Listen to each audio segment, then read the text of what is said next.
LEGO released several sets alongside the release of Star Wars Rebels all the way back in 2014, and these sets quickly became somewhat popular among LEGO fans. However, these sets have been mostly forgotten by most LEGO Star Wars fans, and newer fans don't often look back at how good some of these sets were, sets that we aren't likely to see any modern versions of.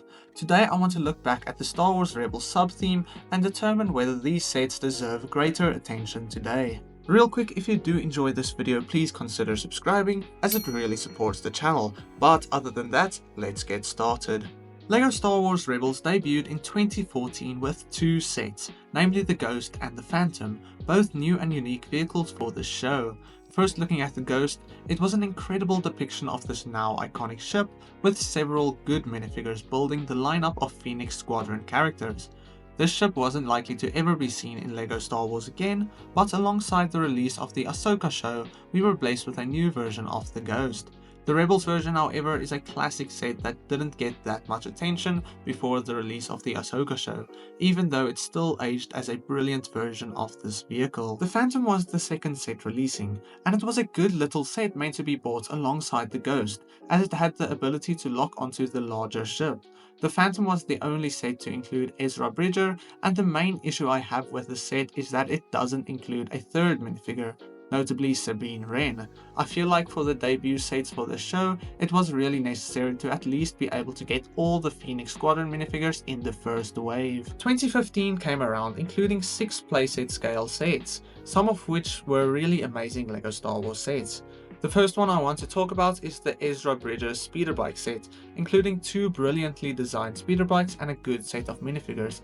This was finally the set to include Sabine Wren for the first time. Alongside this set, we also saw an Imperial Troop Transport Battle Pack, a neat little set to include 4 identical Rebel-style Stormtroopers, a minifigure that is often overshadowed by other Stormtrooper designs, but ultimately perfectly represents how the Stormtrooper looks in this show, thus, in my opinion, a really good minifigure. We also saw the TIE Advanced prototype, once again the only version of this ship seen in LEGO, and this was a set with once again a good minifigure lineup, notably for the inclusion of the Grand Inquisitor, the only version of this minifigure other than the latest version of him from the Obi-Wan Kenobi show. The main build was really well done and looks stunning alongside other versions of TIE fighters, and overall a really good set. A new Imperial Walker was also introduced for the show as the ATDP, a funny looking walker but really well done in LEGO form. The walker looks pretty much identical to the show, and I prefer it to the standard ATST even.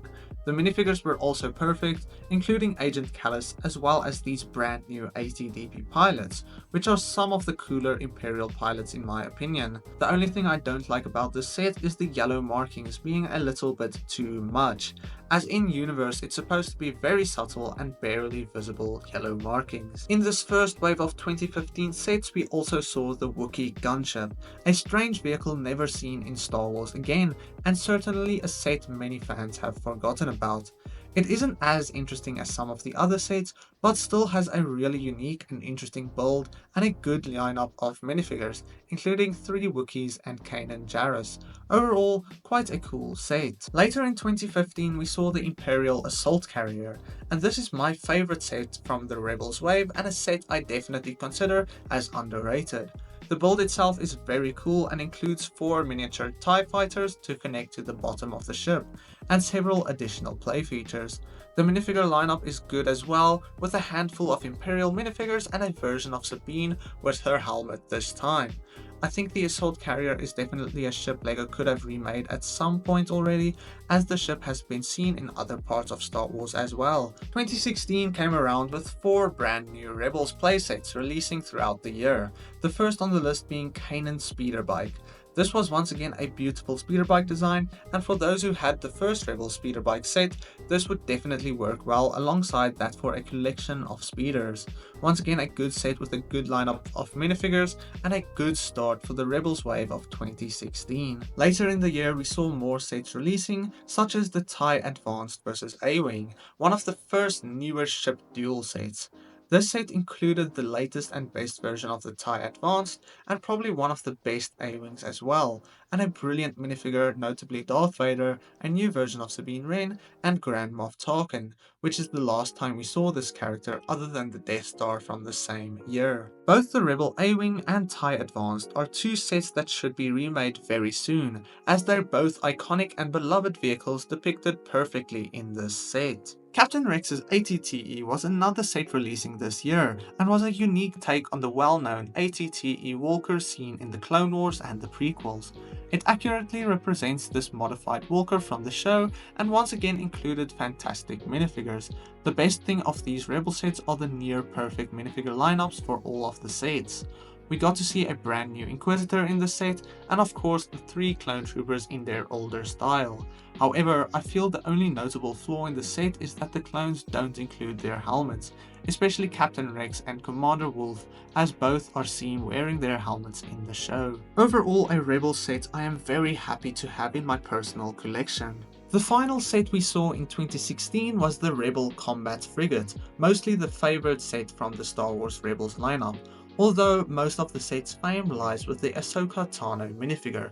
The build is great and represents the ship well, and was a really good set at this scale with once again a near perfect lineup of minifigures, and many people's favourite Rebel set for good reason. The final set releasing under the Star Wars Rebels sub-theme is the newer styled Phantom set releasing in 2017.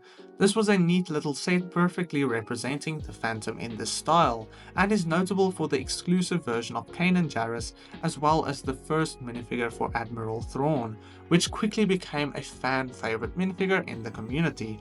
It was sad to see this as the only Rebel set releasing in 2017, as there were so many different sets LEGO still could make, but it was still a good exit for this beloved theme. Looking back at all the playsets from this LEGO Star Wars sub-theme, I definitely feel like it was one of the better lines of LEGO Star Wars sets, with excellent minifigures and great designs all around. However, most of the Rebels hype came after the show's end, as many fans didn't like the show while it was releasing, and newer fans looking back should appreciate it much more. Overall, the sets are still wonderful, and perhaps LEGO remakes some of them someday, like they are still creating sets based on the Clone Wars. And that's the overview of this wave of sets. If you enjoyed, drop a comment down below, and then I'll catch you in the next one. God bless you, and cheers.